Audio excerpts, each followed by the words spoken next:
The bullet grazed so close to Delilah Crawford's cheek that she felt the heat of it before she heard the crack of the rifle, and in that frozen moment between heartbeats, she understood that her careful plans for a respectable life in Montana Territory had just shattered like glass. She pressed herself against the rough wooden planks of the general store, her breath coming in sharp gasps as another shot rang out somewhere down the dusty main street of Bozeman.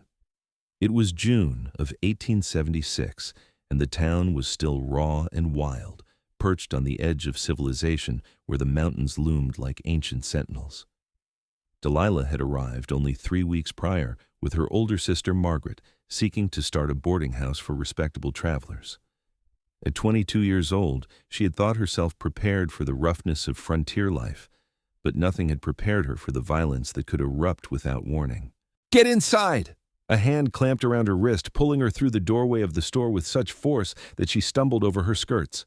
The shopkeeper, a nervous man named Henderson, slammed the door shut and threw the bolt. "Damn fool miners fighting over a claim again!" Through the window, Delilah watched as 2 men grappled in the street, their struggle kicking up clouds of dust. Other townspeople had scattered, seeking shelter wherever they could find it. Her heart hammered against her ribs, and she clutched her shopping basket so tightly that her knuckles turned white.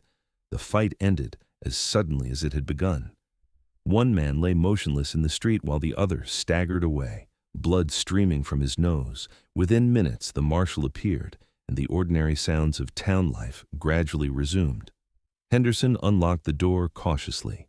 "Safe enough now, Miss Crawford," he said, though his hands still trembled slightly as he returned to his position behind the counter. Delilah stepped back into the afternoon sunlight, her legs unsteady.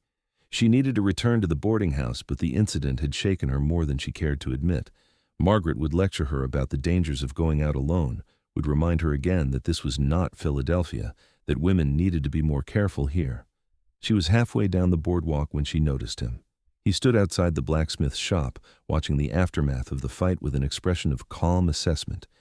He was the largest man Delilah had ever seen, easily 6 feet 4 inches tall, with shoulders so broad they seemed to block out the sun. His hair fell past his shoulders in thick waves the color of dark mahogany, and a full beard covered the lower half of his face. He wore buckskin trousers and a rough linen shirt with the sleeves rolled up, revealing forearms corded with muscle. Everything about him spoke of raw strength and self-sufficiency. As if sensing her gaze, he turned his head, and their eyes met. Delilah felt something shift inside her chest, a sensation like the ground tilting beneath her feet. His eyes were in startling shade of gray-blue, clear and direct, and they held hers for a moment that stretched too long to be proper. Then he touched 2 fingers to his forehead in a slight salute and turned back to his business with the blacksmith. She hurried on, her cheeks burning. She did not know why that brief exchange had affected her so strongly, but she could still feel the weight of his gaze even after she rounded the corner. The boarding house stood at the edge of town, a 2-story structure that had required considerable work to make habitable. Margaret was in the kitchen when Delilah entered, her hands covered in flour as she kneaded bread dough with aggressive efficiency. At 34, Margaret was 12 years older than Delilah, and she had assumed a maternal role after their mother's death 5 years earlier. She looked up with a frown. "You were gone a long time." "There was trouble in town," Delilah said, setting her basket on the table. "A fight between miners." Margaret's expression tightened with worry. "You were not hurt?" "No, I'm fine. Mr. Henderson pulled me into the store." "This is exactly what I've been saying. This place is too dangerous. We should have stayed in Denver, where there was at least some semblance of civilization."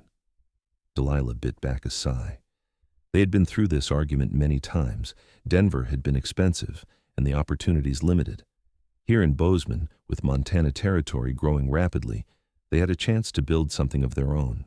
She began unpacking the supplies, unwilling to restart a familiar quarrel. Over the next several days, Delilah found herself thinking about the man outside the blacksmith's shop more often than was reasonable. She did not even know his name, yet his image had lodged itself firmly in her mind. When she closed her eyes at night, she saw those clear gray-blue eyes and the way he had looked at her with such intensity. She learned his name by accident the following week. She was at the post office, collecting letters from their cousin in Philadelphia, when she overheard 2 men talking. Yates Edwards is back from the mountains, one said. Saw him trading pelts at Morrison's. That old hermit still alive? Must be near about 50 by now. He is not that old, you fool. Maybe 45. But he has been trapping up in the high country since he was barely grown. Lives more like an animal than a man. Strange fellow. Never says more than 2 words at a time. Delilah's curiosity intensified. Yates Edwards. The name suited him somehow, solid and unpretentious. She wondered what circumstances had driven him to a solitary life in the mountains, what he thought about during the long winter months when snow closed off the high passes. She told herself it was merely idle curiosity, nothing more. But she found herself watching for him whenever she went into town, her heart skipping when she caught glimpses of his distinctive figure moving through the streets. He came to Bozeman infrequently, she learned, only when he needed supplies or had furs to trade. The rest of the time, he lived in a cabin somewhere high in the Absaroka Range, far from any settlement. Their second meeting came on a Thursday morning in late June. Delilah had walked to the creek that ran behind the boarding house to wash linens, enjoying the brief solitude. The water was cold and clear, fed by snowmelt from the mountains, and the sound of it rushing over stones was soothing. She was scrubbing a bedsheet against a smooth rock when she heard footsteps behind her. She turned quickly, her heart jumping into her throat. Yates Edwards stood at the edge of the creek bank, a string of fish in one hand.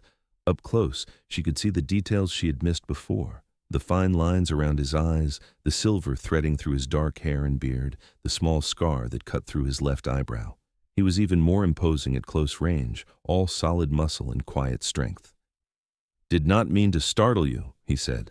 His voice was deep and rough, as if he did not use it often. "I did not hear you approach." Delilah straightened, suddenly conscious of her wet hands and the damp patches on her dress. "I am Delilah Crawford. My sister and I run the boarding house." "Yates Edwards?" He shifted the fish slightly. "I know the place. You have done good work fixing it up. You have been watching?" The question came out more sharply than she intended. Something that might have been amusement flickered in his eyes. "I notice things. Part of staying alive in the mountains." They stood in awkward silence for a moment. Delilah found herself at a loss for words, which was unusual for her. She prided herself on being able to converse easily with anyone, but this man's quiet intensity scattered her thoughts. "Those are fine trout," she finally managed. "Creek is full of them this time of year. You and your sister are welcome to some, if you like." The offer surprised her. "That's very kind, but we could not take your catch." "I have more than I need." He moved closer, holding out 3 of the larger fish. "Consider it a welcome to Bozeman." Delilah accepted them carefully, trying not to let her fingers touch his. Even so, she felt the calloused roughness of his hand, the warmth of his skin. "Thank you, Mr. Edwards." "Just Yates. Then you must call me Delilah." He nodded, and she thought she saw approval in his expression. "You ought to be careful coming down here alone. We have had problems with bears lately, drawn down by the smell of the settlement." "I will keep that in mind." He touched his forehead in that same slight salute she remembered from before, then turned and walked back toward the trees with a fluid, economical grace surprising in a man of his size. Delilah watched until he disappeared into the forest, then looked down at the fish in her hands, feeling oddly breathless. Margaret was less than pleased when Delilah returned with the trout. "You accepted food from a strange man?" Her sister's voice rose with disapproval. "Delilah, what were you thinking?" He was being neighborly. There is nothing wrong with that. "I have heard about Yates Edwards. People say he is half wild, that he has lived alone so long he has forgotten how to be civilized."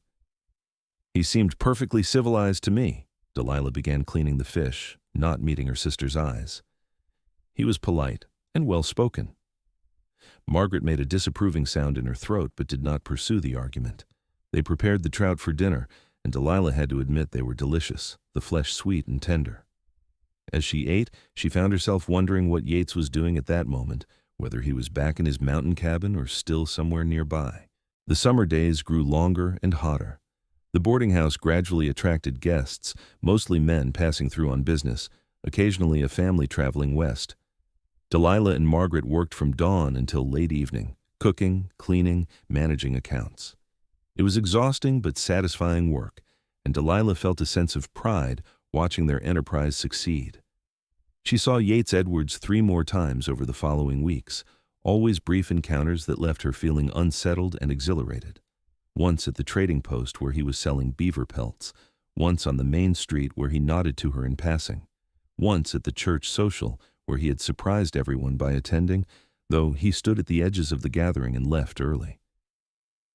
Each time, Delilah felt that same strange pull, that sense of recognition, as if she had known him far longer than was possible. She caught herself looking for him, listening for his name in conversations, constructing elaborate fantasies about what it would be like to truly know him. It was foolish, she told herself sternly. He was a mountain man, a solitary figure who clearly preferred isolation. She had no business thinking about him at all. But her heart did not seem to listen to reason. The situation came to a head on a sweltering afternoon in early August. Delilah had gone to the dry goods store to purchase flour and sugar, and she was examining bolts of fabric when Margaret appeared at her elbow, her face flushed with heat and agitation. "We need to talk," Margaret said in a low, urgent voice. "Outside." Puzzled, Delilah followed her sister into the oppressive heat. Margaret pulled her into the narrow space between buildings, away from curious eyes. "Mrs. Patterson just told me something disturbing," Margaret began, her hands twisting together anxiously. "She says that Yates Edwards has been asking about you." Delilah's heart leaped. "Asking what?" "Questions about your background, your character, whether you are spoken for." Margaret's eyes were wide with alarm. "Delilah, I think he has intentions toward you." "Would that be so terrible?" The words escaped before Delilah could stop them. Margaret stared at her in horror. "Are you mad? The man is twice your age." "He is not twice my age. That is an exaggeration. He must be at least 45 years old. You are 22. That is more than 20 years difference." "I do not care about his age." "Well, you should."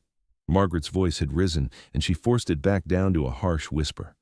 "What kind of life could you have with a man like that? He lives in a cabin in the wilderness, miles from civilization. He is rough, uneducated, probably barely literate. He is completely unsuitable." Anger flared in Delilah's chest, hot and defensive. "You know nothing about him. I know enough, and I know that you have been behaving foolishly, making eyes at him whenever he is in town. People have noticed, Delilah. They are talking." "Let them talk." Margaret grabbed her arm, her fingers digging in hard enough to hurt. "Listen to me. This is not Philadelphia, where there are dozens of suitable young men. Out here, your choices are limited. But that does not mean you should throw yourself away on the first man who shows you attention. You deserve better than a life of hardship and isolation with a man old enough to be your father." Delilah pulled her arm free, her jaw set stubbornly. "I am not throwing myself away, and you do not get to dictate whom I may or may not care for. Someone needs to show some sense. Our parents trusted me to look after you, and I will not stand by and watch you ruin your life." They glared at each other, both breathing hard. Finally, Delilah turned and walked away, too angry to trust herself to speak further. She could hear Margaret calling after her, but she did not stop. She walked without direction, letting her feet carry her through the streets until she found herself on the outskirts of town, where the buildings gave way to open grassland and scattered trees. The mountains rose in the distance, their peaks still capped with snow despite the summer heat. She stood there, feeling the anger slowly drain away, replaced by a bone-deep weariness. Margaret was trying to protect her. Delilah understood that. Her sister had always been cautious, always concerned with propriety and security. But she did not understand that Delilah was willing to risk security for the chance at something more, something that made her heart race and her breath catch. She did not know if Yates Edwards felt anything for her beyond polite interest. But the possibility that he might, that he had been asking about her, filled her with a wild hope she could not suppress. "You are a long way from the boarding house." Delilah spun around. Yates stood a few yards away, leading a horse loaded with supplies. He must have just come from town, though she had not seen him there. His eyes were concerned as he studied her face. "I needed air," she said, her voice not quite steady. He tied the horse to a nearby tree and walked closer. "You look upset." "My sister and I had an argument." She hesitated, then decided there was no point in dissembling. "About you, actually." His expression did not change, but she saw something shift in his eyes. What about me? She thinks you are unsuitable, too old for me, too rough, too isolated from society. The words tumbled out in a rush. She is horrified at the idea that you might have any interest in me, and equally horrified that I might have any interest in you.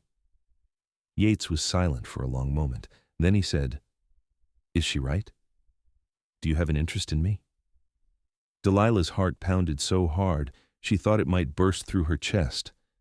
This was the moment. She could lie, could retreat into propriety and safety, or she could tell the truth and risk everything. "Yes," she whispered, "I do." He closed the distance between them in 2 long strides.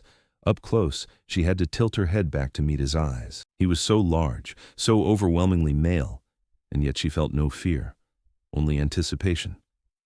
"I am too old for you," he said quietly. "Your sister is right about that. I am 46 years old. I have lived hard, and it shows. I have nothing to offer except a rough cabin and a difficult life. I do not care. You should care. You are young, educated, refined. You could find a man your own age, someone who could give you comfort and security. I do not want comfort and security. I want—" She struggled to find the words. "I want to feel alive. I want passion and purpose. I want someone who sees me, really sees me, not just what is proper or expected." Yates reached out slowly, giving her time to pull away, and cupped her face in his large, calloused hand. His thumb brushed across her cheek with unexpected gentleness. "I see you," he said, his voice rough with emotion. "I have seen you since that first day, standing in the street looking like something out of a dream. I have tried to stay away, tried to tell myself all the reasons why I should not pursue you. But I am not strong enough. If you want me, Delilah Crawford, I am yours. Age difference, society's opinion, none of it matters next to what I feel when I look at you." Delilah's breath caught. "What do you feel?" "Like I've been living in winter my whole life, and you are spring. Like I have been half asleep, and you have woken me up. Like devotion is not just a word, but something real and fierce and unbreakable." He bent his head slowly, and Delilah rose on her toes to meet him. Their lips touched, and she felt electricity race through her entire body. His beard was surprisingly soft, his mouth warm and firm. His other hand came up to cradle the back of her head, and he kissed her with a hunger that matched her own. When they finally broke apart, both breathing hard, Delilah felt tears on her cheeks, though she could not remember starting to cry. "I do not care what anyone says," she said fiercely. "I do not care about your age or your lifestyle or any of it. I care about you." Yates pulled her against his chest, and she felt the solid strength of him, the steady beat of his heart. "This will not be easy," he warned. "Your sister will fight this, the town will talk, and I cannot promise you an easy life. I do not want easy. I want real." He held her for a long time, his hand stroking her hair. Finally, he said, "I need to finish my supply run and get back to the mountains. I have traps to check. But I will be back in 3 weeks. Will you wait for me?" "I will wait." He kissed her again, slower this time, savoring it. Then he reluctantly released her and returned to his horse. She watched him ride away, her heart full of joy and trepidation in equal measure. The walk back to the boarding house felt both too long and too short. Delilah knew the confrontation with Margaret was inevitable, but she was not looking forward to it. Sure enough, her sister was waiting in the front parlor, her face set in grim lines. "Where have you been?" Margaret demanded. "Walking, thinking. People saw you with him, with Yates Edwards. They saw you kissing him in broad daylight like some sort of common—" "Do not finish that sentence," Delilah interrupted, her voice cold. "I love him, Margaret, and he loves me. We are going to be together, with or without your approval." Margaret stood abruptly, her hands clenched into fists. "You have lost your mind. This infatuation will pass, and you will thank me for saving you from a terrible mistake. This is not infatuation. This is real. How can you possibly know that? You barely know the man." "I know enough. I know that he is kind and honest and strong. I know that he makes me feel things I have never felt before. I know that age means nothing next to devotion, and he has shown me more devotion in a few conversations than any man my own age ever has." Margaret shook her head, tears of frustration glittering in her eyes. "I cannot support this. I cannot stand by and watch you throw your life away." "Then do not," Delilah said softly. "But do not ask me to give him up, because I will not." They stared at each other across the parlor, the breach between them widening with each passing second. Finally, Margaret turned and walked out, her footsteps heavy on the stairs as she climbed to her bedroom. Delilah sank into a chair, suddenly exhausted. She had won the argument, but it felt like a hollow victory. Margaret was the only family she had left, and the thought of losing her was painful. But the thought of losing Yates was unbearable. The next 3 weeks were the longest of Delilah's life. She and Margaret maintained a cold civility, speaking only when necessary about the running of the boarding house. The work continued. Guests came and went, but the warmth that had always existed between the sisters was gone, replaced by a brittle tension. The town gossip was worse than Delilah had anticipated. Women she had considered friends now gave her cool nods instead of warm greetings. She overheard whispered conversations that stopped when she approached. Mrs. Patterson, the worst gossip in Bozeman, made pointed comments about girls who forgot their place and men who should know better. Delilah held her head high and refused to be ashamed. Let them talk. Their opinions could not touch what she felt for Yates. True to his word, Yates returned exactly 3 weeks after their first kiss. Delilah saw him riding into town on a gray afternoon when storm clouds were gathering over the mountains. She was sweeping the front porch, and she set the broom aside with shaking hands as he dismounted in front of the boarding house. He looked leaner, his face sun-darkened, his buckskin clothing marked with the wear of hard travel. But his eyes lit up when he saw her, and he smiled with such open happiness that her throat tightened with emotion. "Hello, Delilah." "Hello, Yates." He climbed the steps to the porch, and they stood there, just looking at each other. Delilah wanted to throw herself into his arms, but she was aware of curious eyes watching from windows up and down the street. "I thought about you every day," Yates said quietly. "Every morning when I woke up, every night before I slept. You were with me in the mountains. I thought about you too. I missed you terribly. Has it been difficult? Your sister, the town?" "Yes, but not so difficult that I have any regrets." He reached out and took her hand, his thumb stroking across her knuckles. "I came back to ask you something. I know it is fast, maybe too fast, but I'm not a young man anymore, and I do not want to waste time on drawn-out courtships. Delilah, will you marry me?" Her breath stopped. She had known this was coming, had hoped for it, but hearing the actual words was different, more real, more momentous. "Yes," she said, her voice clear and strong. "Yes, I will marry you." Yates pulled her into his arms, lifting her off her feet in a bear hug that made her laugh with pure joy. When he set her down, he was grinning like a boy, all his usual stoic reserve swept away. "When?" he asked. "I know you may want time to plan, to prepare, but—" "As soon as possible," Delilah interrupted. "I do not need a fancy wedding. I just need you." "Tomorrow, then.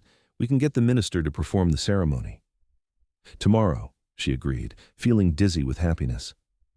The door behind them opened, and Margaret stepped out. She looked from Delilah to Yates, taking in their clasped hands and radiant faces. Her own expression was unreadable. "So it is decided, then," she said flatly. "We are getting married tomorrow," Delilah said, lifting her chin defiantly. "I hope you will be there, Margaret, but I will understand if you choose not to attend." For a long moment, Margaret said nothing.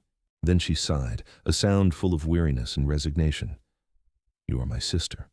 Of course I will be there. I may not approve, but I will not abandon you."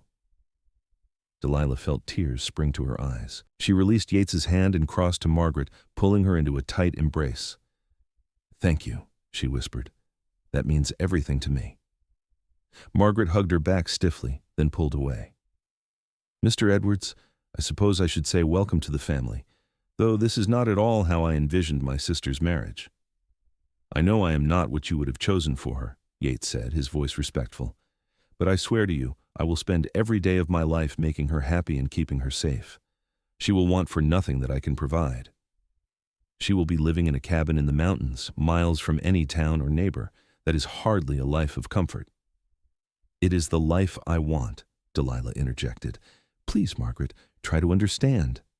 Margaret looked between them, then shook her head. "I will try. That is all I can promise." She turned and went back inside, leaving them alone on the porch. The wedding took place the next afternoon in the small church at the center of town. Delilah wore her best dress, a simple gown of blue cotton with white lace at the collar and cuffs. She had no veil, no elaborate decorations, but she felt beautiful as she walked down the short aisle to where Yates waited. He had cleaned up for the occasion, his hair tied back, his beard trimmed neat. He wore dark trousers and a white shirt that strained across his broad shoulders, and he looked at Delilah as if she were the most precious thing in the world. Margaret sat in the front pew, her face composed but sad. A handful of other people had come, mostly out of curiosity rather than goodwill. Mrs. Patterson sat in the back, her lips pursed in disapproval. Delilah ignored them all, focusing entirely on Yates. The minister kept the ceremony brief and simple. They exchanged vows in clear, steady voices. When Yates slipped a simple gold band onto her finger, Delilah felt her heart swell with emotion. And when the minister pronounced them husband and wife, and Yates kissed her with gentle reverence, she knew with absolute certainty that she had made the right choice. They spent their wedding night at the boarding house, in Delilah's small room. Margaret had tactfully made herself scarce, taking a guest room on the first floor. Yates carried Delilah over the threshold with ease, setting her down carefully on the narrow bed. "Are you nervous?" he asked, brushing a strand of hair back from her face. "A little," she admitted. "I have never been with a man before." "We will go slow.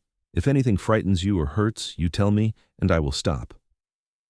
He was true to his word, patient and tender, despite his own obvious desire. He undressed her carefully, murmuring praise for each part of her he revealed. His hands, so large and rough, were incredibly gentle as they explored her body. He kissed her until she was breathless and aching, until all her nervousness burned away in the heat of passion. When they finally came together, there was pain at first, but it faded quickly into pleasure. Yates moved with controlled strength, watching her face constantly, adjusting his movements to her responses.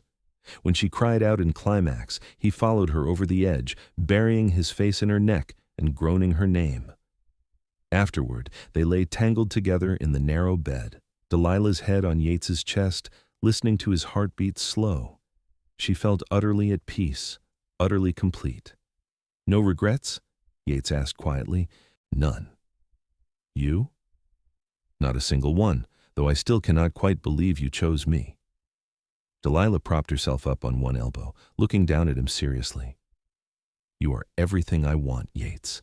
The age difference does not matter. What matters is that you see me, truly see me, and love me anyway. What matters is that I feel safe with you, and challenged, and cherished. What matters is devotion, and I know you will devote yourself to me just as I devote myself to you." He pulled her down for a long, slow kiss. "You have my devotion, Delilah Edwards, for as long as I live." They left Bozeman 2 days later, riding into the mountains on a clear morning. Margaret stood on the porch of the boarding house, watching them go. Delilah had embraced her sister tightly before mounting her horse, trying to convey without words how much she appreciated Margaret's grudging acceptance. "I will write," Delilah promised, "and we will come to town regularly. You will not lose me." "I hope you will be happy," Margaret said, and for the first time in weeks she sounded sincere rather than bitter. "Truly, I do." The journey to Yates' cabin took 2 days of steady riding. They followed narrow trails that climbed steadily higher into the Absaroka Range. The air grew thinner and cooler, the vegetation changing from grassland to pine forest. They passed rushing streams fed by snowmelt and meadows carpeted with wildflowers. Eagles soared overhead, and once they saw a black bear in the distance digging for grubs. Yates pointed out landmarks, teaching Delilah to read the landscape. He showed her which plants were edible, which tracks belonged to which animals, how to judge the weather by the clouds gathering over the peaks. She absorbed it all eagerly, hungry to learn this new world. They camped the first night beside a clear lake that reflected the stars like a mirror. Yates caught trout for dinner, cooking them over an open fire while Delilah watched. She had never tasted anything so good as that simple meal eaten under the vast sky, her husband's arm warm around her shoulders. They made love on a blanket spread over soft pine needles, with only the fire and stars as witnesses. Delilah felt wild and free, unbound by the constraints of civilization. She understood now why Yates preferred this life, why he could not thrive in the confines of town. The cabin appeared on the second afternoon, nestled in a small valley between two peaks. It was larger than Delilah had expected, built solidly of logs with a stone chimney and a covered porch. The setting was breathtaking, surrounded by tall pines with a stream running nearby and mountain meadows stretching in all directions. "Home," Yates said simply, dismounting and helping Delilah down. Inside, the cabin was spare but comfortable. One large room served as kitchen, dining area, and living space, with a massive stone fireplace dominating one wall. A separate bedroom held a bed that Yates had built himself, covered with thick fur blankets. There were shelves for supplies, hooks for hanging tools and clothing, a sturdy table and chairs. "It is wonderful," Delilah said honestly. "I love it." Yates looked relieved. "I was worried you would find it too rough." "It is rough, but it is also beautiful and peaceful. I can be happy here." She meant it. Over the following weeks, as summer slowly gave way to early autumn, Delilah settled into mountain life. Yates taught her to fish, to trap small game, to recognize the signs of dangerous animals. She learned to bake bread in the Dutch oven, to preserve meat and vegetables for the winter, to churn butter from the milk of the 2 goats Yates kept in a pen behind the cabin. The work was hard and constant, but satisfying in a way that running the boarding house had never been. Here, she could see the direct results of her efforts. The food on their table came from her hands. The comfort of their home was maintained by her labor. She grew stronger, her hands callousing, her body adapting to the physical demands. But even better than the work was the companionship. Yates, who had lived alone for so many years, was starved for connection. In the evenings, after the day's work was done, they would sit by the fire and talk for hours. He told her about his life, about growing up poor in Ohio, about heading west as a young man seeking adventure. He had tried various occupations before settling on trapping, drawn by the solitude and freedom of the mountains. "I never thought I would marry," he admitted one night, his arm around her as they watched the fire. "I figured I had missed my chance, that I was too old and set in my ways. Women did not interest me anymore, or so I thought. Then I saw you, and everything changed." "What did you see in me?" Delilah asked curiously. "Strength, intelligence, a kind of fire that matched my own. You were not like the other women in town, content to stay safe and proper. I could see the hunger in you for something more." Delilah turned to kiss him. "You saw correctly." Their physical relationship deepened as well. Yates was an attentive lover, learning what pleased her, always putting her satisfaction before his own. Sometimes they made love with tender slowness, savoring every touch. Other times, passion consumed them with fierce urgency, and they came together with almost desperate need. Delilah had never imagined that marital intimacy could be so fulfilling, so central to happiness. The first snow came in early October, a light dusting that melted by midday. But it was a warning. They spent the next several weeks preparing for winter, cutting firewood, hunting deer and elk for meat, storing everything they might need. Yates made a trip to Bozeman for final supplies, and Delilah went with him. Margaret was pleased to see them, and Delilah was relieved to find that her sister's attitude had softened considerably. Over tea in the boarding house kitchen, Margaret admitted that she had been wrong. "You look happy," she said, studying Delilah's face. "Truly happy, not just pretending for my benefit." "I am happy, happier than I have ever been. Then I suppose I owe Mr. Edwards an apology. I judged him too harshly, and I nearly drove you away with my stubbornness." Margaret reached across the table to squeeze Delilah's hand. "I am sorry, sister. I was trying to protect you, but I was really just afraid of losing you. You have not lost me. You will never lose me." They reconciled fully, and when Delilah and Yates left town 3 days later, Margaret stood waving from the porch with a genuine smile on her face. Winter in the mountains was both harder and more magical than Delilah had anticipated. The snow fell deep, sometimes trapping them in the cabin for days at a time. The cold was intense, seeping through every crack, requiring constant attention to the fire. Yates checked his trap lines regularly, returning with frost in his beard and icicles hanging from his coat. But inside the cabin, they were warm and safe. Delilah learned to love the long evenings when they were completely alone, cut off from the rest of the world. They played cards, read books aloud to each other, talked endlessly, and they made love with the abandon of people who knew they would not be interrupted, who had all the time in the world. Spring came late and sudden, the snow melting in rushing torrents, the meadows exploding with wildflowers. Delilah stepped outside one morning and realized with surprise that she had been married for nearly a year. It felt both longer and shorter than that, as if time moved differently in the mountains. She also realized, with a mixture of excitement and nervousness, that her monthly courses had not come in over 2 months. She was fairly certain she was pregnant. She told Yates that evening as they sat on the porch watching the sunset paint the peaks in shades of gold and crimson. "I am with child," she said simply. Yates went utterly still. Then he turned to her, his eyes wide with wonder. "You are certain?" "As certain as I can be without a doctor's confirmation, but all the signs are there." He pulled her into his arms, holding her so tightly she could barely breathe. When he released her, she saw tears glistening in his eyes. "I never thought I would have children," he said, his voice thick. "I thought I was too old, that it was too late for me. Age does not matter, remember? Only devotion." He laughed, a sound full of joy, and kissed her with passionate intensity. That night, they celebrated the news with tender lovemaking, Yates's hands gentle on her still flat stomach, his voice murmuring promises to the child growing inside her. The pregnancy progressed well. Delilah felt healthy and strong, though she tired more easily as the months passed. Yates became even more protective, refusing to let her do any heavy work, constantly fretting about her welfare. She found it endearing, though sometimes exasperating. "I am pregnant, not made of glass," she protested when he insisted on carrying her across a shallow stream. "Humor me," he said, his arms secure around her. "I will not risk you or the baby." They made a trip to Bozeman when Delilah was 6 months along, wanting to inform Margaret and to arrange for a midwife to be present for the birth. Margaret was overjoyed by the news, immediately launching into plans and preparations. "You must stay here for the delivery," she insisted. "The cabin is too remote. What if something goes wrong?" But Delilah refused. "I want my child born at home in the mountains. Mrs. Jensen has agreed to come stay with us a few weeks before my time.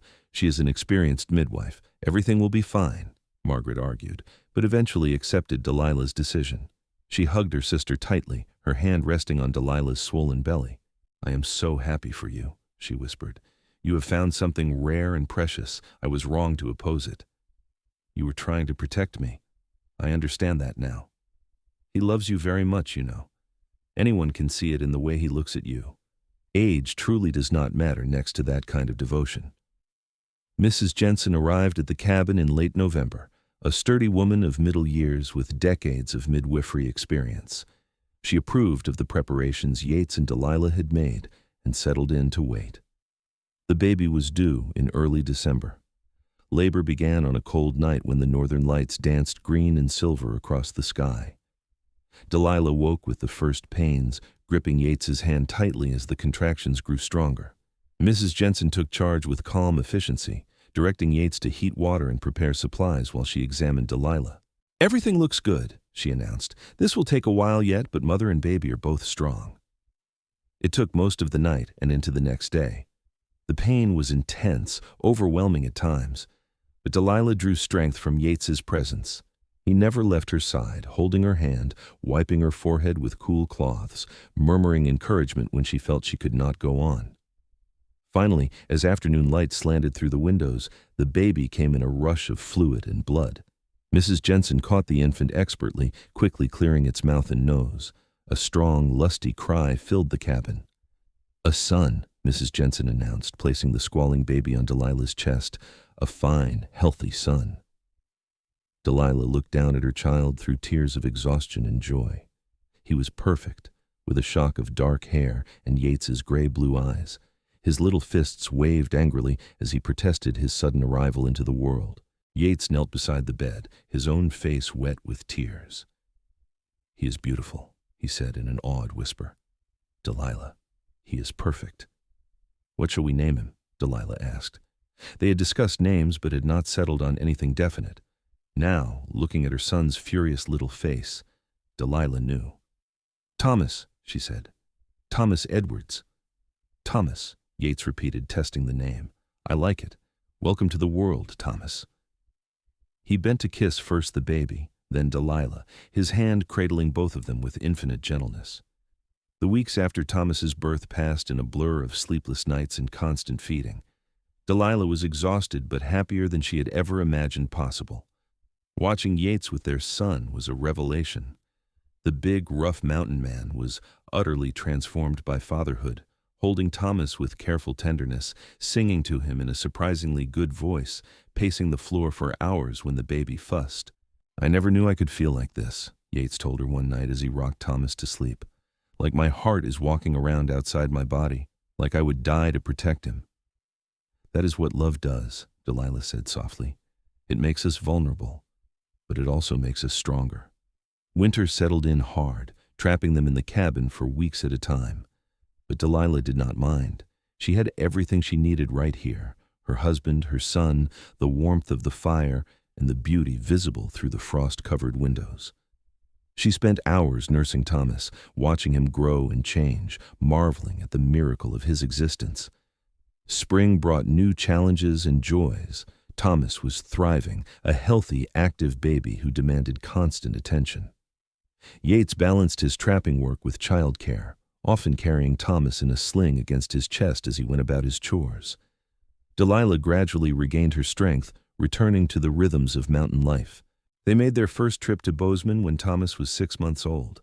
Margaret wept when she saw the baby, holding him with trembling hands. "He is beautiful," she said, her voice thick with emotion. "He has your eyes, Delilah, but Yates' strong features."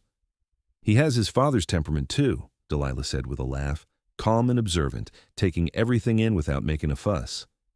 They stayed in town for a week, and Delilah was surprised by how eager she was to return to the mountains. Bozeman felt too crowded, too noisy. She had truly become a mountain woman, she realized. Her heart belonged to the high country now. The years flowed past with surprising speed. Thomas grew into a sturdy, adventurous boy, fearless in exploring the wilderness around the cabin.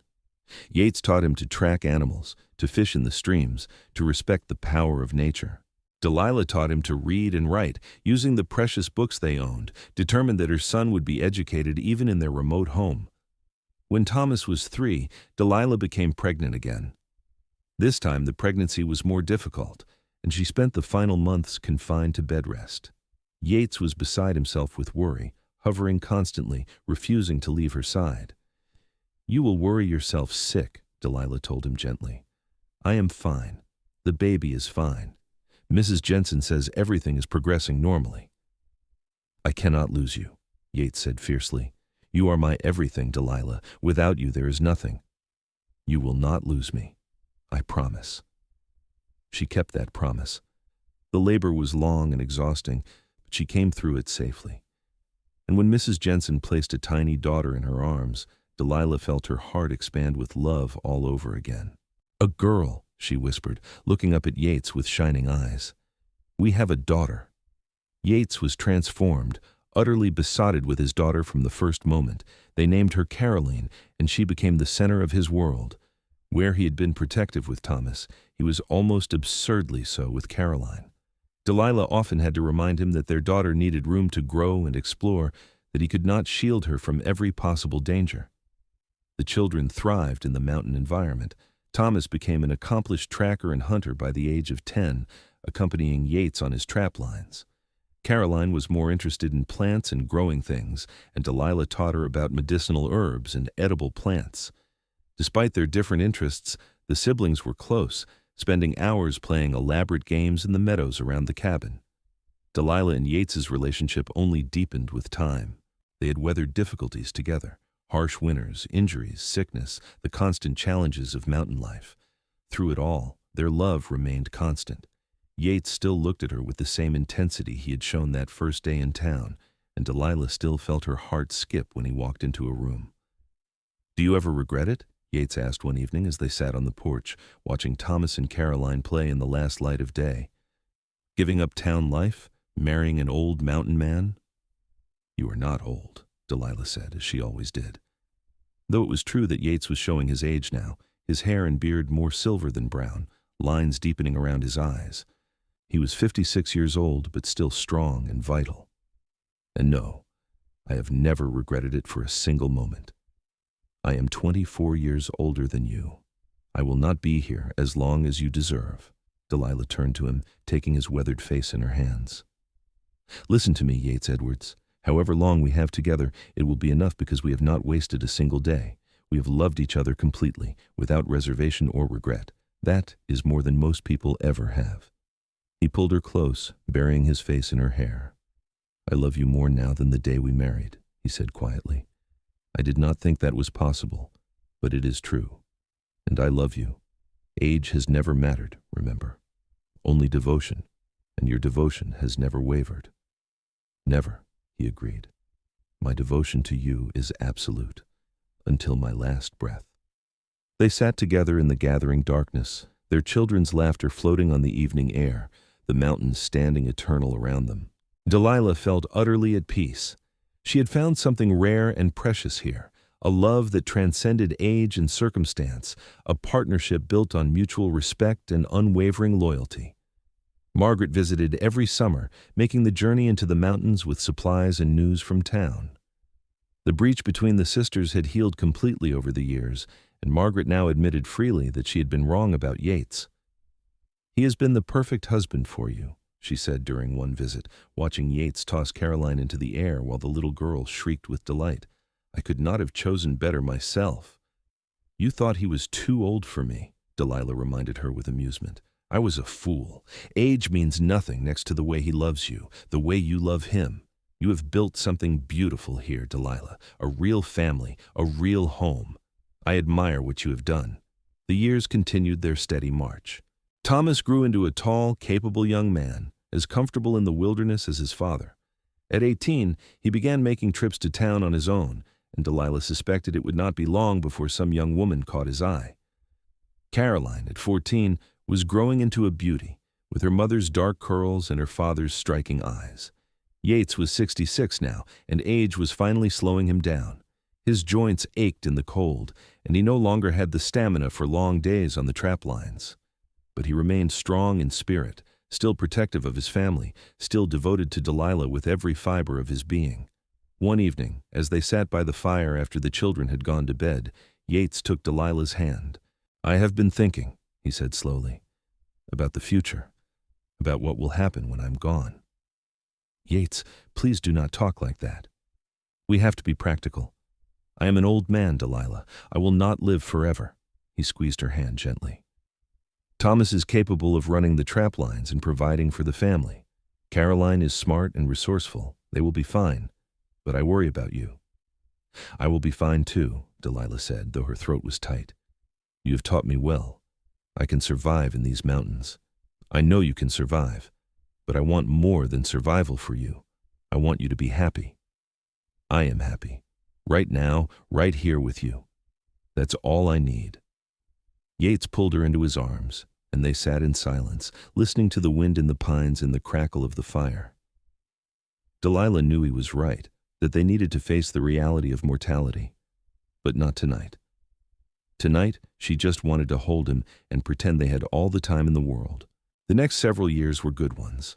Thomas married a girl from Bozeman and brought her back to the mountains, building a cabin of his own a few miles from his parents.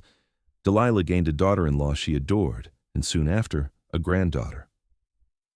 Yates was thrilled to be a grandfather, doting on the baby with the same tender devotion he had shown his own children. Caroline remained at home, helping her mother with the household work and developing her knowledge of plants and healing. She had inherited Delilah's intelligence and Yates's quiet strength, and Delilah was certain she would make her mark on the world somehow. Yates turned 70, a milestone that amazed everyone. He had lived longer than most men who chose the hard life of the mountains, but Delilah was not surprised. He was too stubborn to die, she often joked, too devoted to his family to leave them. But the winter after his 70th birthday was harsh, with deep snows and brutal cold. Yates developed a cough that would not go away. Despite Delilah's best efforts with herbal remedies, it worsened, settling deep in his lungs. By early spring, he was weak and feverish, confined to bed. Delilah tended him with fierce devotion, barely sleeping, constantly at his side. Thomas and Caroline took over all the household work, freeing their mother to focus entirely on Yates. But despite their efforts, he continued to decline. One evening in late April, as the sun set in brilliant shades of orange and gold, Yates called Delilah to his side. His face was gaunt, his breathing labored, but his eyes were clear. "I need to tell you something," he said, his voice barely above a whisper. "Save your strength," Delilah said, tears already streaming down her face. "No, I need you to hear this." He reached up to touch her face, his hand trembling. "You've been the greatest blessing of my life. You took a chance on an old mountain man, and you never looked back. You gave me love, companionship, children, a home. You gave me everything. And you gave me the same. You showed me what real love looks like. You proved that age means nothing next to devotion. I am not afraid to die," Yates continued, "but I am afraid of leaving you. Promise me you will go on, that you will find joy in life even without me." "I promise," Delilah whispered, though she could not imagine a life without him. "But please, Yates, please do not leave me yet." "I do not want to, but I am tired, my love, so very tired." He closed his eyes, and Delilah held his hand, feeling his pulse grow weaker. Thomas and Caroline came to stand beside her, and together they kept vigil through the night. Yates Edwards died as the sun rose, bathing the mountains in golden light. His last breath was peaceful, and Delilah felt his hand relax in hers. She sat there for a long time, unable to let go, unable to accept that he was truly gone. The grief was overwhelming. Delilah had known it would come, had tried to prepare herself, but nothing could have readied her for the emptiness of a world without Yates. They buried him on a hillside overlooking the valley with a simple marker made from native stone. Delilah stood at his grave for hours, remembering everything they had shared. The weeks after his death were the hardest of her life. She went through the motions of daily living, but everything felt hollow. Food had no taste, the mountains no beauty. She understood now what Yates had meant when he said his heart walked around outside his body. Part of her had died with him. But slowly, gradually, life reasserted itself. Thomas and his family needed her. Caroline needed her. And Delilah began to remember her promise to Yates to find joy in life even without him. She started to notice the wildflowers blooming, the eagles soaring, the play of light on the mountains. She started to smile again when her granddaughter laughed, to take pleasure in simple things. She lived in the cabin for another 20 years, tending her gardens, helping raise her grandchildren, passing on the knowledge Yates had taught her. She never remarried, never even considered it. Yates had been the love of her life, and that was enough. Margaret died when Delilah was 67, and Delilah traveled to Bozeman for the funeral. Walking through the town, now much larger and more prosperous, she remembered the young woman she had been when she first arrived, that Delilah had been searching for something without knowing what it was. She had found it in the mountains, in a man twice her age who had shown her that love transcends all boundaries. Delilah lived to be 84, a remarkable age for anyone, but especially for someone who had spent most of her life in the harsh mountain environment. She died peacefully in her sleep, in the cabin Yates had built, surrounded by 3 generations of descendants. They buried her next to Yates, on that hillside overlooking the valley. Thomas carved a simple inscription on her marker. Beloved wife, mother, grandmother. She chose love over comfort, devotion over convention. She lived without regret. The cabin stood for many more years, occupied by various Edwards descendants, each generation adding their own stories to its history. But it all began with Yates and Delilah, the mountain man and the young woman who defied convention to find something rare and precious. Their love story became legend in the area, told and retold around fires and dinner tables. People spoke of the couple who had proven that age meant nothing next to devotion, that true love could flourish in the harshest environments, that sometimes the greatest risks lead to the greatest rewards. And in the mountains they had loved, the wind still whispered through the pines, carrying echoes of their laughter, their passion, their unshakable commitment. The meadows still bloomed with wildflowers each spring, the streams still ran clear and cold, the eagles still soared against impossible blue skies. Their children and grandchildren thrived, carrying forward the lessons Yates and Delilah had taught them, that love is worth fighting for, that devotion matters more than circumstances, that a life lived authentically is a life well lived. Thomas eventually took over his father's trap lines, though by then the fur trade was declining. He adapted, becoming a guide for wealthy Eastern tourists who wanted to experience the wilderness. He told them stories of his parents, of the mountain man who had found unexpected love, of the refined woman who had chosen a hard life because it came with the right man. Caroline became known throughout the region as a healer, using the plant knowledge her mother had taught her to help anyone who needed it. She never married, preferring her independence, but she loved deeply and well, forming close friendships that sustained her through her long life. She often said she was looking for what her parents had found, and she would accept nothing less. The grandchildren scattered, some staying in the mountains, others seeking opportunities in growing cities. But they all carried with them the story of Yates and Delilah, a reminder that love can bloom in the most unlikely circumstances, between the most unlikely people. Years turned into decades, decades into generations.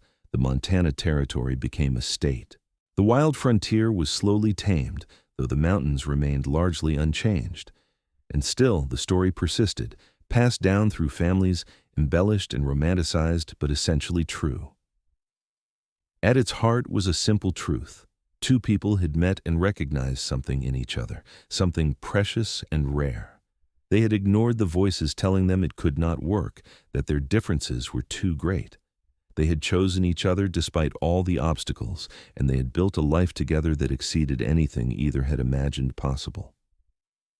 Yates Edwards, the solitary mountain man who had thought himself too old and too set in his ways for love, had found a woman who saw past his rough exterior to the devoted heart beneath.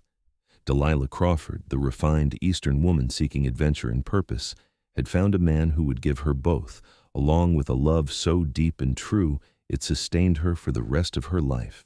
Their marriage had lasted 22 years, cut short by Yates's death at 70. But those 22 years had been full to overflowing with love, laughter, challenges overcome, and joys celebrated. They had raised 2 children who grew into good, strong adults. They had carved out a life in one of the harshest environments on earth, and they had done it together, their devotion to each other never wavering. When people asked Delilah in her later years if she regretted her choice, if she wished she had married a younger man who might have lived longer, she always gave the same answer. "I would rather have 22 years of real love than a lifetime of comfort without passion," she would say. "Yates gave me everything that mattered. He saw me, truly saw me, and loved me for exactly who I was. He protected me, challenged me, cherished me. What more could anyone ask for?" And when pressed about the age difference, about the scandal it had caused, she would smile with a serenity born of absolute certainty. "Age is just a number," she would say. "What matters is devotion, and Yates's devotion to me and mine to him was absolute. We proved that love transcends age, circumstance, and convention. We proved that when you find the right person, nothing else matters." It was a lesson their descendants took to heart. The Edwards family became known for their strong marriages, their fierce loyalty to each other, their willingness to fight for love regardless of obstacles. They credited Yates and Delilah with setting the example, with showing them what was possible when 2 people committed themselves completely to each other. And so the story lived on, passed from generation to generation, a testament to the power of love and the importance of devotion. In a world that often valued youth and conformity, Yates and Delilah had dared to be different. They had looked at each other and seen not age or circumstance, but soul-deep connection. Their cabin eventually fell into disrepair, reclaimed by the wilderness they had loved. But their grave markers remained, standing side by side on that hillside overlooking the valley. Visitors still came occasionally, drawn by the story, wanting to pay respects to the couple who had defied convention and found happiness. And if you stood there quietly, in that peaceful spot with the wind sighing through the pines and the mountains rising eternal in the distance, you could almost feel their presence. You could almost see them, The big, strong mountain man with his protective devotion, and the refined woman who had chosen hardship over comfort because it came with real love. They had lived fully, loved completely, and left behind a legacy that continued to inspire long after they were gone. They had proven that age is irrelevant when hearts recognize each other, that devotion matters more than all the obstacles the world can throw up, that true love, when found, is worth any sacrifice. Their story ended, as all stories must, but the love they shared lived on. In the mountains they had called home, in the family they had created, in the example they had set for anyone brave enough to choose love over fear, passion over propriety, devotion over doubt.